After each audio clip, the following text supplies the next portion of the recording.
There are so many houses you look at and you go, it'd be great if it was a bit bigger, or it'd be great if it had a bigger workshop, or it'd be great if it had a granny flat, or it'd be great if it was a nicer location. Well, this one isn't a woulda, it's an isser. It is a great big home. It is a great big workshop. It is a home with a granny flat, and it is in a perfect location.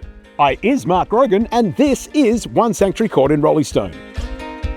Built by people who certainly weren't building for the first time in their life, they got everything right with this one. All the times they built and thought, next time I build, I think I'd do this.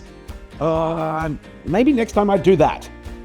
This is the culmination of all of those next times. All the I'm gonnas. This time round, they haven't missed a thing.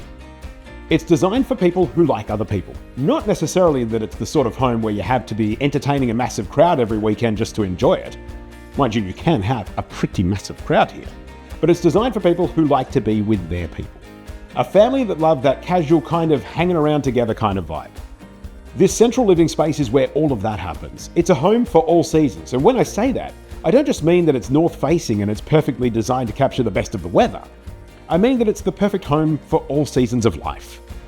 If it's that early stage of life with a whole bunch of little kids running around being all small and under your feet and whatnot, it's great.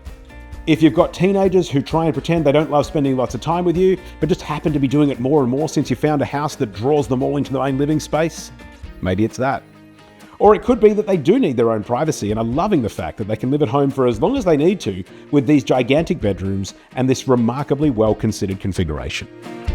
Maybe it's the season where the parents whose house you used to live in are going through that inevitable slowdown, and rather than having to spend your days hoping they're okay, you'd prefer to have them with you. Just not in the house, because you can still remember why you moved out in the first place. And because you've got so many people around all the time, and there's so much going on in life, there's always loads of stuff to store or projects to use as a valid escape mechanism. You've got a 130 square metre workshop to make that happen. The house, the gardens, the pool, the whole thing. Look at it all. It's one of Perth's best kept secrets, and I've just gone and blabbed about it on the internet. So if you want to see more of the detail, go to markgrogan.com.au. If you don't, let's just forget we ever had this conversation.